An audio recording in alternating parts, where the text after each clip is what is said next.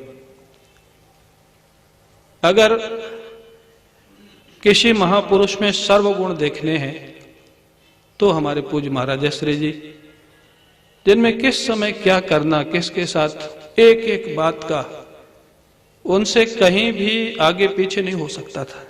और ऐसे जैसे भगवान का जो वर्णन मिलता है, एक मिनट का, एक क्षण के भी लिए कोई आगे पीछे बात नहीं हो सकती, वही जीवन हमारे पूज्य महाराजा श्री जी का था। और उन्हीं का प्रिय ये परिवार है, गुरुवर परिवार। हमारी ज्योतिमा और दीपिका, ललित, पायल, हेमांगी और जितने उनके परिवार के सदस्य हैं, अभी भी सब उसी भाव से, आश्रम के जितने संत महात्मा हैं, हम लोग अभी भी 15-15, 20-20 दिन इनके घर में रहते। मैं कई बार, मेरे को संकोच होता था, 1-2 बार मैंने कहा भी, शायद पायल से कहा कि तुम लोगों को मेरे लिए कहीं बाहर जाने आना रुक जाता जब मैं रहता हूं, तो बोले कि ये आप मत कहा करिए, हमको अच्छा नहीं लगता है। मैंने पूरा दिन अब जहां रहते हैं लोगों का आना जाना भी रहता है, और ललित की व्यस्तता के बाद भी वो जल्दी आ जाएगा, ऑफिस से समय निकालेगा, और ज्योतिमा तो हमेशा ही साथ रहती है। तो ये महाराज जी की विशेष कृपा है। ये आयोजक परिवार। अभी एक दिन चर्चा हो रही थी कमरे में, हमारे आचार्य जी विष्णुकांत जी महाराज, उन्होंने कहा कि देखो परीक्षित को जल्दी आना होगा। मैंने कहा पंडित जी परीक्षित तो भागवत में होते हैं, राम कथा में तो परीक्षित नहीं है। बोले वो तो एक शब्द बन गया है। मैंने कहा नहीं। तो ललित ने पूछा तो राम कथा में श्रोताओं के क्या क्या नाम है, कौन कौन है? मैंने कहा प्रधान मुख्य श्रोता के रूप में माँ पार्वती है, और उसके बाद काकभूषुंडी जी के श्रोता के रूप में गरुड़ जी हैं, और याज्ञवल्क जी के श्रोता के रूप में भरद्वाज जी हैं, बाकी सब श्रोता हम हैं। मैंने कहा तुमको क्या बनना अच्छा लगेगा, क्या नाम से पुकारूं, पार्वती जी, गरुड़ जी या भरद्वाज जी? बोले पार्वती जी तो खैर कैसे मैं बन सकता हूँ स्वाभाविक था, और भरद्वाज जी तो ऋषि थे। बोले गरुड़ जी भगवान के भक्त थे, आप मेरे को गरुड़ जी पुकारा करिए।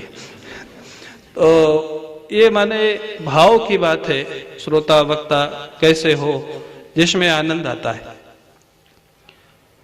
दूसरी बात रही हमारे नृत्य गोपाल भगवान के, जिनका कई दिन से झगड़ा चल रहा है हमारे साथ और उनके भक्तों के साथ। अब हमको सबसे बड़ा आश्चर्य ये होता है कि महान जी महाराज राम जी के भक्त, शंकर जी के भक्त होकर उनके पक्ष में बोलते। सबसे बड़ी समस्या तो ये है। बाकी बोले तो ठीक है जो कृष्ण भक्त है, लेकिन महान जी महाराज को पता नहीं क्या है कि वो बोलेंगे हम राम जी के तुम्हारे कारण जय बोल रहे हैं। अरे आपके राम जी हैं, शंकर जी के आराध्य राम जी हैं, राम जी के आराध्य शंकर जी है, आप अपने कारण उनकी जय बोलिए, मेरे कारण क्यों बोल? तो ये हंसी विनोद की बातें हैं, और संतों का जीवन इसी हास्य विनोद में जाता है। सच्ची बात यह है कि नृत्य गोपाल जी से भी मेरा अपना जो संबंध है वो मंच की बात नहीं है, और राम जी से जो संबंध है, और मैं ये तो बोल सकता हूँ कि राम दरबार में मेरा किससे क्या संबंध है, शायद आज तक मेरे गुरु को छोड़ के किसी को पता नहीं।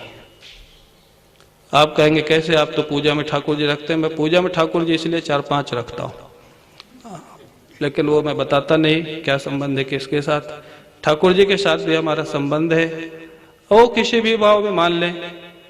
नृत्य गोपाल भगवान, जो कि मैं पहले भी आप लोगों को कह चुका हूं कि जागृत विग्रह, अनेक लोगों को अनुभव हुआ है। कुछ अनुभव मैं ये कहूँगा हमको भी उन्होंने कराए हैं। तो कोई सामान्य विग्रह नहीं है। ये देख रहे हैं अकेले खड़े हैं, ये युगल है।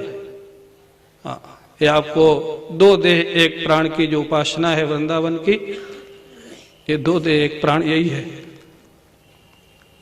ये दिख रहे हैं अकेले, युगल है। तो सज्जनों, इन्हीं का ये चमत्कार है जो ये कथा बंबई से बदल करके इस स्थान पर होने के लिए आई है, शायद इनको ये कथा सुननी होगी और उनके निमित्त से आप सभी लोगों को सुननी है। तो राम कथा, और आप जानते हैं कि ये भाव की बातें हैं। बाकी तो जो राम जी थे वही कृष्ण जी हैं, जो कृष्ण जी हैं वही राम जी हैं, ये मैं भी जानता हूं, आप भी जानते हैं। और जो भाव इन ठाकुर जी में है, आप जानते हैं, वो भी मंदिर यहाँ वृंदावन में है जहां श्री कृष्ण भगवान ने धनुष बाण लिया है। आप सबको पता है कृष्ण भगवान ने धनुष बाण लिया। अगर वो राम जी से अलग होते तो धनुष बाण नहीं लेते। और यहां पर एक भक्त के आग्रह से, और जानते हो भक्त कौन था? हा? किस भक्त के आग्रह से लिया था? यही थे बाबा तुलसी, जिनकी कथा आप सुनने जा रहे हैं। तुलसीदास जी महाराज आए थे यहाँ, क्या जीवन था उनका। जब वो प्रणाम करने लग गए ठाकुर जी को, बड़ी प्रसिद्ध कथा आप लोग सब जानते हैं।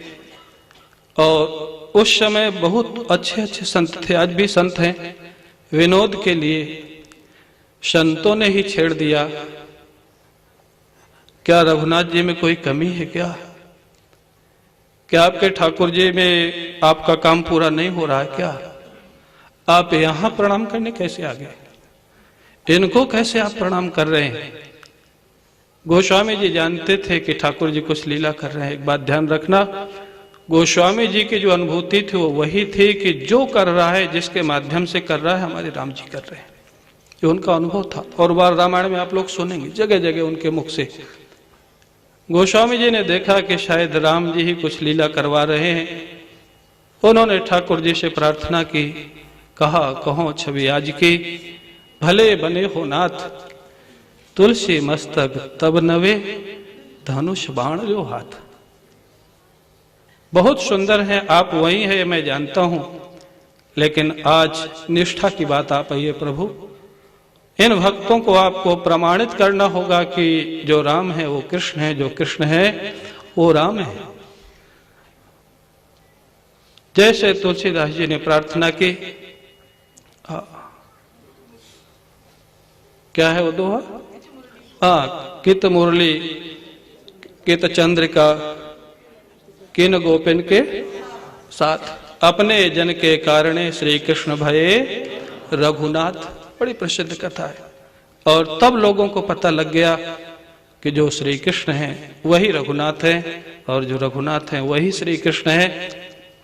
सज्जनों, लेकिन अच्छा है कि लोक की हंसी विनोद करने की जगह भगवान के साथ अपना मन लगा रहे।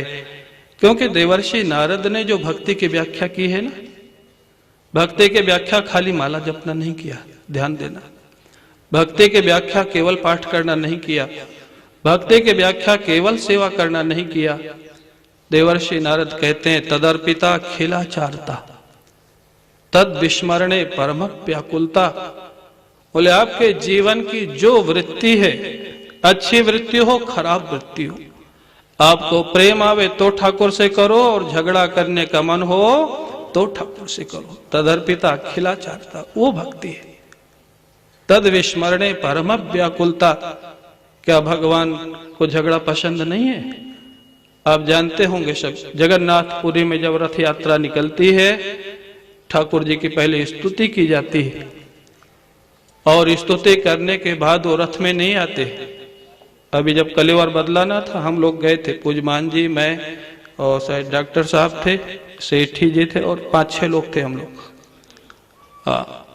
वो नहीं आते। उसके बाद वहीं के जो पंडित जो पहले स्तुति करते हैं, बाद में गाली देते हैं, और जानते उसके बाद वो हंसते हंसते रथ पे आ जाते हैं। क्यों? स्तुति से ज्यादा उनको गाली पसंद है। और जो पुराने लोग हैं वो जानते हैं, विवाह के समय लड़की के घर में भोजन के समय गाली सुनने को मिलती है कि नहीं? बोलो, मिलती है ना? तो लठ बजाते हो या हंसते हो आप लोग गाली सुन के? क्या करते हो?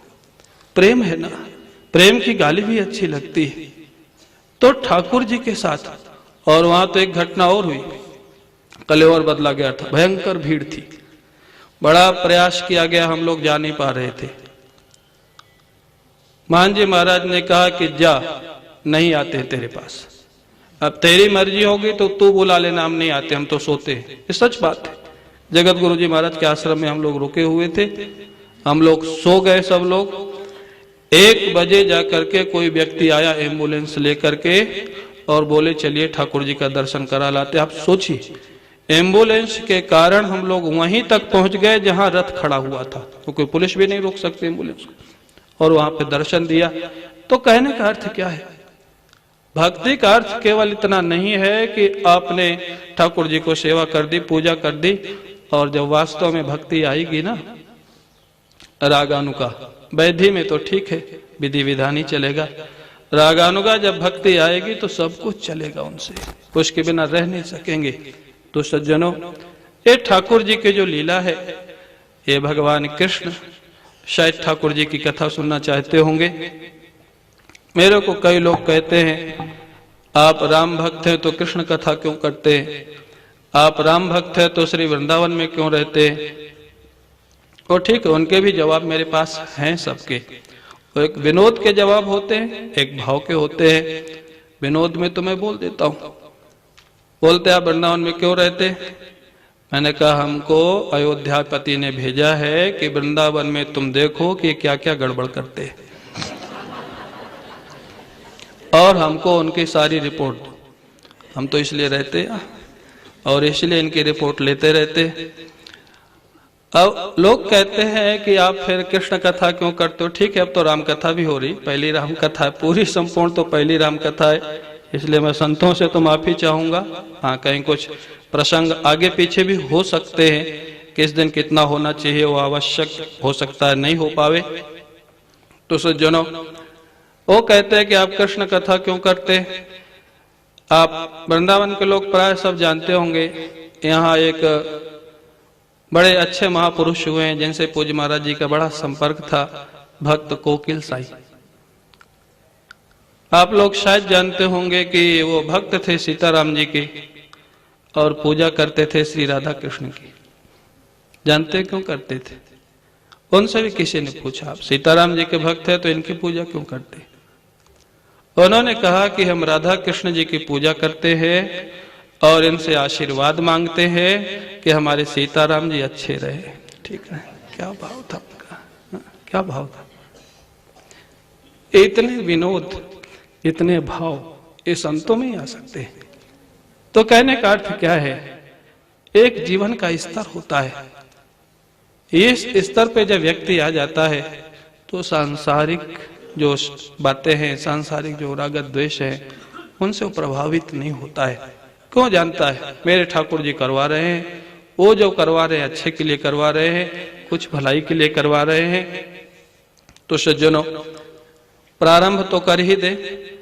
आज जब थोड़ा विलंब हुआ तो हमारे कानोड़िया जी कह रहे थे, कल भी वही कहे, आज फिर बोले देखो महाराज, पहले दिन सुबह के समय तो शोभा यात्रा और महात्म्य का ही विधान है भागवत में, तो इसमें भी उतना ही होगा, ज्यादा नहीं होगा, और वही हुआ।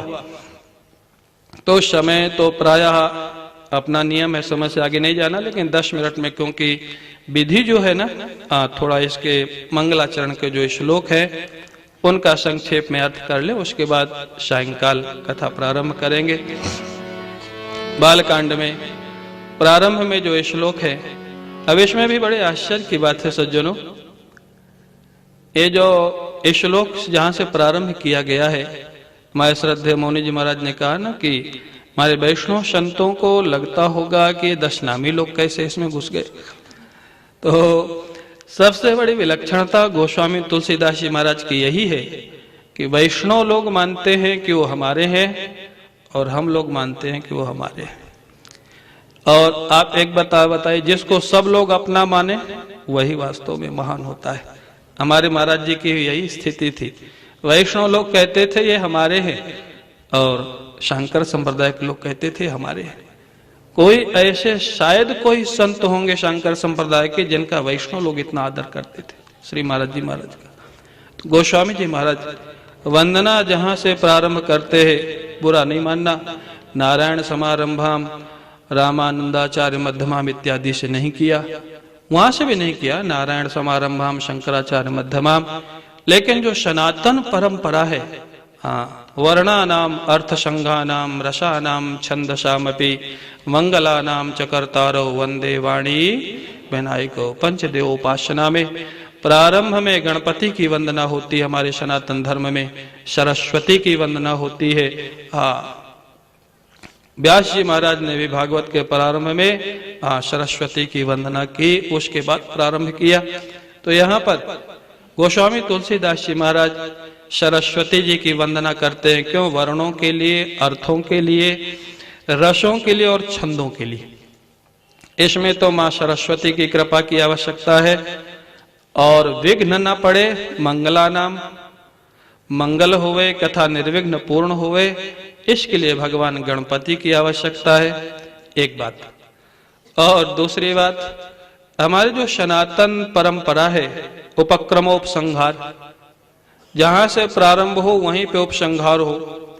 तो वर्णा नाम अर्थ संघा नाम में वकार से प्रारंभ होती है रामचरितमानस। और रामचरितमानस के तो प्रायः बहुत लोग, सभी लोग प्राय पाठ करते, तो घर घर का सामवेद बन चुका है आज रामचरितमानस। तो जो समापन है इसका,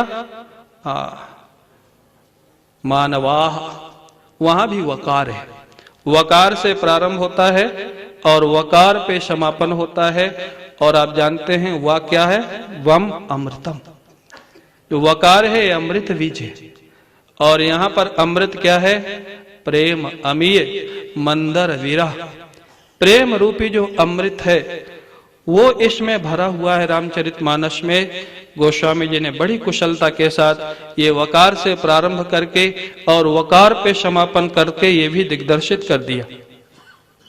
और तीसरी बात, गणेश जी और सरस्वती जी, आगे आप सुनेंगे रामचरितमानस में ही, महिमा जासु जात गणराऊ प्रथम पूजियत नाम प्रभाव। गणेश जी के प्रथम पूजा कैसे होती है जानते हैं आप लोग? क्यों होती है प्रथम पूजा? शायद वो कथा प्रसिद्ध है कि जब कार्तिकेय और गणपति और सारे देवताओं में स्पर्धा हुई कि पृथ्वी की पूर्ण परिक्रमा करके ब्रह्मांड की जो आ जाएगा, भगवान शंकर को प्रथम प्रणाम करेगा, उसकी प्रथम पूजा होगी। सब चले, लेकिन धन्य है गणेश जी महाराज, यही है भगवान पे भरोसा। क्या आज का कोई भक्त ये सोच भी सकता है कि मैं चूहे पे चल करके स्पर्धा में शामिल हो जाऊं? शामिल होने की भी सोच सकता है। जहाँ गरुड़ जी है कार्तिकेय जी के पास, बड़े बड़े वाहन है बाकी देवताओं के पास, गणेश जी चूहे पे बैठे हुए अपनी स्पर्धा में शामिल है। नारद जी को लगा ये पूर्ण भगवान के भक्त है। यही है, जो भक्त होता है ना तो संत लोग उसका युक्ति में मुक्ति कर देते।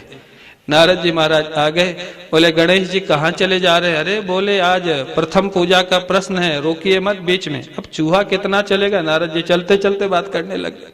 बोले जा कह रहे हैं? बोले जो पहले आ जाएगा उसकी प्रथम पूजा होगी। क्या आपको भरोसा है कि चूहा आपको पहले पहुंचा देगा? बोले भरोसा चूहे पे नहीं है लेकिन भगवान पे है। नारद जी समझ गए।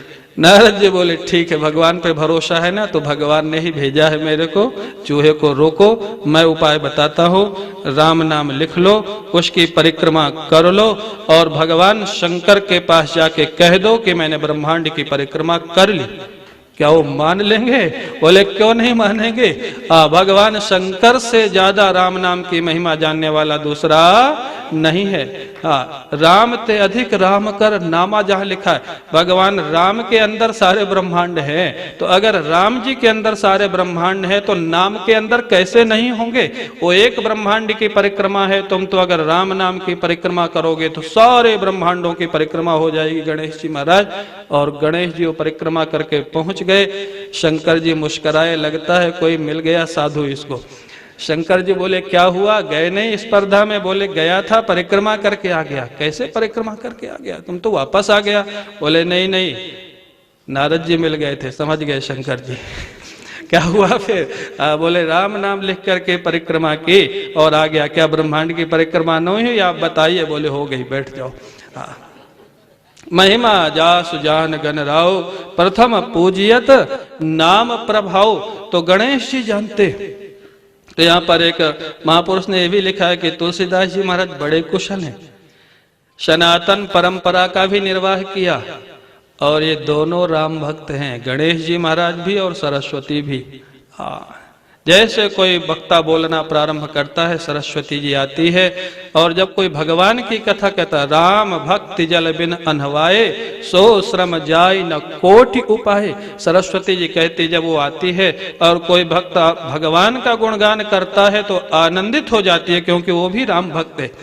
तो तुलसीदास जी महाराज ने एक श्लोक के माध्यम से दोनों परंपराओं का निर्वाह कर दिया, सनातन धर्म की परंपरा भी और राम भक्ति की परंपरा भी, क्योंकि गणेश जी और सरस्वती दोनों राम भक्त हैं, इसलिए दोनों के चरणों में गोस्वामी जी महाराज कहते हम प्रणाम करते।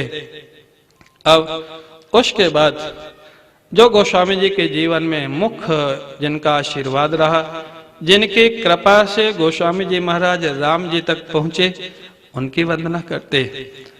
भवानी शंकर वंदे श्रद्धा विश्वास रूपिणो, याभ्याम बिना न पश्यन्ति सिद्धा स्वांतस्थमीश्वरम। माँ पार्वती और भगवान शंकर ये ऐसे महापुरुष हैं। भक्तों की तो कौन कहे, ये दुष्टों को भी सब कुछ दे देते। भक्तों की तो कौन कहे, रावण, बाणासुर, जरासंध, सबको भगवान शंकर ने अपनी शक्ति दी थी। इतने दयालु, इतने भोले, गोस्वामी जी को भी उन्हीं की कृपा प्राप्त हुई थी, इसलिए कहते तो साक्षात श्रद्धा और विश्वास के रूप हैं, साक्षात माता पिता के रूप हैं, जिनके बिना बड़े बड़े सिद्ध भी अपने हृदय में, वही वो कहते, इन्हीं के कृपा से मेरे को राम जी का अनुभव हुआ। वो कैसे हुआ आप जानते हैं? हनुमंत लाल जी, 11वें रुद्र तो हनुमंत लाल जी है ना। और राम जी का दर्शन गोस्वामी जी को किसने कराया? किसने कराया? चित्रकूट में। चित्रकूट के घाट पे भय संतन की भीड़, तुलसीदास चंदन घिसे तिलक देत रघुवीर। ये किसने बोला था? ये हनुमंत लाल जी ने बोला था। कर लो दर्शन ठाकुर जी के, तो याभ्याम बिना न पश्यन्ति सिद्धा स्वांतस्थमीश्वरम। जिनकी कृपा के बिना बड़े बड़े सिद्ध लोग भी अपने हृदय में तो है लेकिन देख नहीं पाते हैं ठाकुर जी को, ऐसे भगवान शंकर और माँ पार्वती के चरणों में हम प्रणाम करते हैं। उन्हीं को गुरु के रूप में भी स्वीकार करते हैं। और गुरु के रूप में जो स्वीकार किया उसमें एक बड़ी अच्छी बात गोस्वामी जी महाराज कहते हैं, यमाश्रितो ही वक्रोपि चंद्र सर्वत्र वंदते। बोले कैसे गुरु है? बोले जो सीधा रहे उसका तो कहना ही क्या, इसको कैमुतिका न्याय बोलते संस्कृत में, वक्रोपि। बोले जो टेढ़ा व्यक्ति भी इनसे जुड़ जाए वो भी, उसकी भी वंदना होने लग जाती है, तो सीधा जुड़ेगा तो उसका कितना अच्छा होगा, कितना भला होगा। ऐसे भगवान शंकर जो मेरे गुरु के रूप में है, मार्गदर्शक के रूप में है, उनके चरणों में मैं प्रणाम करता हूँ। उसके बाद जो कविता की परंपरा है, कवीश्वर और कपीश्वर। कपीश्वर कौन है? हनुमंत लाल जी महाराज। और कवीश्वर कौन है? वाल्मीकि जी महाराज। जैसे परंपरा, हम लोगों की परंपरा, नारायण समारंभाम शंकराचार्य मध्यमाम अस्मदाचार्य पर्यंताम वंदे गुरु परंपराम। गुरु परंपरा का गुरुम हूं कृत्य तुम कृत्य हमारे यहाँ पढ़ाया गया है। जो गुरु को हूं तू करके बोलता है उसका कोई रक्षा नहीं कर सकता है। जैसे एक अक्षरम प्रदातारम लिखा है, एक अक्षर भी जिससे आपने सीखा है, जब भी वो जीवन में मिल जाए उसके सामने नतमस्तक होना चाहिए, कृतज्ञ होना चाहिए। वाल्मीकि जी को स्मरण करते हैं गोस्वामी जी महाराज, जो भगवान सीताराम जी के महाराज जो विहार का अरण्य है उनकी कृपा से जिसमें प्रवेश मिलता है।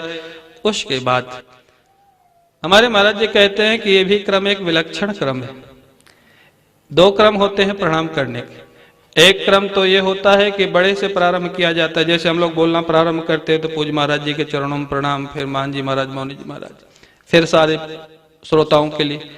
और गोस्वामी जी महाराज दूसरी जगह से प्रणाम करके समापन कहाँ किए? राम जी पे।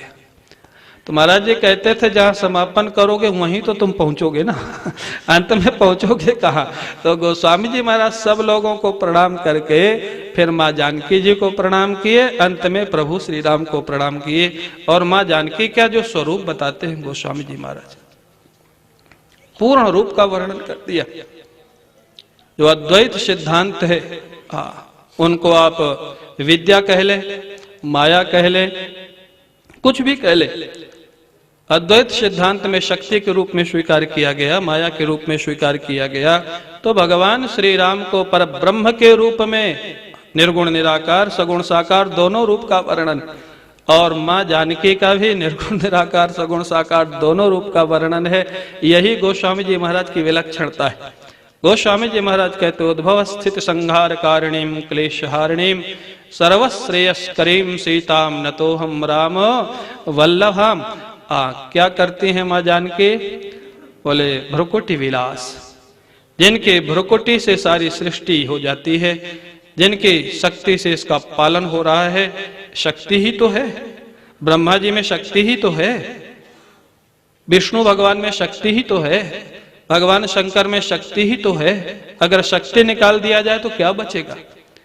यही सृष्टि करती है, यही पालन करती है, यही संहार करती है। और एक अद्भुत रामायण एक महात्मा सुनाते थे, अद्भुत रामायण में तो ऐसी कथा है कि उसमें भगवान श्री राम एक बार पराजित जैसे हो गए रावण से, तो मां जानकी महाकाली का रूप धारण करके मां जानकी ने रावण का वध किया।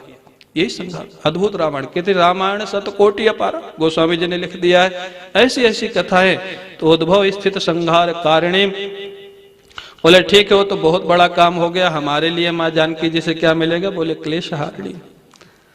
आप अगर व्यक्तिगत उनके प्रति प्रेम होगा, स्नेह होगा, श्रद्धा होगी, माँ के जैसे आपका भाव होगा, तो जैसे माँ बच्चे की रक्षा करती है ना, ऐसे जानकी जी आपकी करेंगी।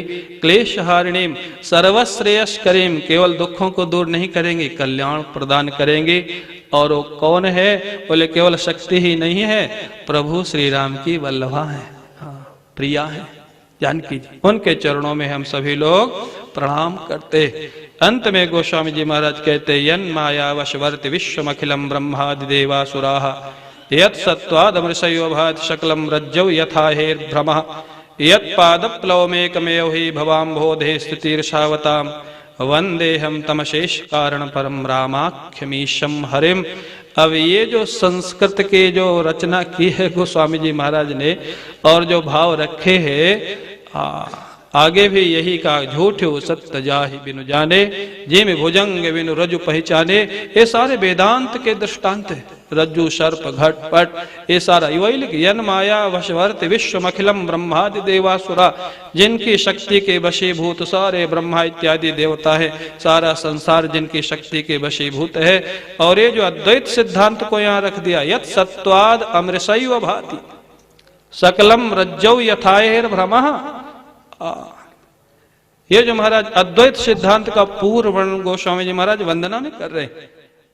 हमारे पूज्य महाराज जी कहते थे, संस्कृत में श्रीमद् भागवत और भाषा में श्री रामचरितमानस, ये दोनों ऐसे ग्रंथ हैं कि इन ग्रंथों को पढ़ लिया जाए तो सारे ग्रंथ गतार्थ हो जाते। ये दोनों ऐसे ग्रंथ, सब कुछ है। कल हमारे त्यागी जी सुना रहे थे, बोले हमने श्रद्धेय मौनी जी से पूछा इसकी अपूर्वता क्या है? बोले उन्होंने यही बताया, बोले रामचरितमानस में सब कुछ है, वेदांत है, भक्ति है, ज्ञान है, व्यवहार है, सब कुछ है। और पूज्य स्वामी करपात्री जी महाराज तो कहते थे, जैसे सारे व्यंजन बना दिए जाए 56 भोग के और तुलसी दल नहीं डाला जाए तो क्या भगवान स्वीकार करते हैं क्या? बोलिए। ऐसे ही बहुत बड़ा वक्ता हो, लेकिन जब तक तुलसीदास की चौपाई रूपी तुलसी नहीं पड़ेगी तब तक कथा भगवान को स्वीकार नहीं होती है। ऐसे ये महाराज ग्रंथ है। तुलसी क्या उनका जीवन, क्यों उन्होंने लिखा नहीं है, ध्यान रखना।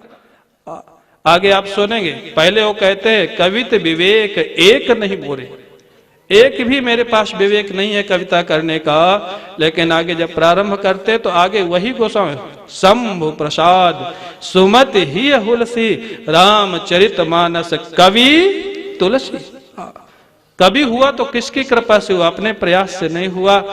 जैसे पूज्य महान जी महाराज कहते थे, यह गुण साधनते नहीं, ये साधन साध्य नहीं है, एक कृपा साध्य है। और कृपा साध्य जो होता है वो केवल अपने लिए नहीं होता, सारे विश्व के लिए हो जाता है। ये गोस्वामी जी महाराज ने रचना नहीं की, भगवान शंकर ने लिखवाया है। भगवान शंकर अद्वैत सिद्धांत के आचार्य हैं, वही लिखवा रहे, यत सत्वादवसयो भात सकलम रज्जव यथा हेर भ्रमा। जैसे रस्सी में सर्प मिथ्या है, ऐसे भगवान श्री राम के स्वरूप में जिनकी सत्यता से ये सत्यवत प्रतीत हो रहा है सारा संसार, अमृषैव उनकी सत्ता से सत्यवत प्रतीत हो रहा है, वास्तव में ये मिथ्या है। ऐसे जो प्रभु श्री राम निर्गुण निराकार का वर्णन कर दिया, और आगे अब सगुण साकार वही है श्री राम, वही श्री राम बोले कौन, यत पाद प्लवमेकमेव ही भवाम हो दे स्थितिरसावताम। अरे भाई, अगर संसार सागर से पार जाना चाहते हो तो एक ही जहाज है, एक ही नौका है। वो कौन है, हमारे प्रभु श्री राम के चरण रूपी नौका, वो जहाज। वंदे हम तमशेष कारण परम, वो कौन है, उनका नाम रूप है क्या, बोले है, नहीं भी है और है भी, निर्गुण निराकार भी है, सगुण साकार भी है। ऐसे भगवान श्री राम के चरणों में हम सभी लोग प्रणाम करते हैं सज्जनों। तो ये वंदना यहाँ पर पूर्ण होती है। आगे अब कथा का प्रसंग प्रारंभ होगा। समय थोड़ा आगे ही हो गया, स्वाभाविक है, लेकिन आगे से समय का ध्यान रखेंगे, मैं भी रखूंगा, आप भी रखेंगे। प्रातः काल की कथा 9:30 से 11:30 तक है, सायंकाल की कथा 2:30 बजे से 5 बजे तक है, दोनों समय। और बाकी मध्य में रामचरितमानस का यहाँ 51 ब्राह्मण पाठ कर रहे हैं। बड़ा सुंदर वातावरण है, दिन भर यहाँ राम कथा होगी और आप लोग उसका आनंद लेंगे। अब 2 मिनट आप लोग संकीर्तन करें और उसके बाद अपने यथा कार्य में लगे। सायंकाल पुनः 2:30 बजे से।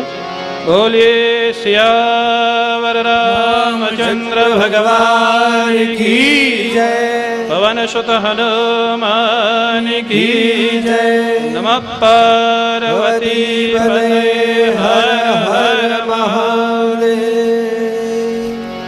श्री राम जय जय राम, श्री राम जय जय राम, श्री राम जय जय राम, श्री राम जय जय राम, श्री राम जय जय राम, श्री राम जय जय राम, श्री राम जय जय राम, श्री राम जय जय राम। बोलो श्री राम जय जय राम, श्री राम जय जय राम, बोलो श्री राम जय जय राम, श्री राम जय जय राम, बोलो श्री राम जय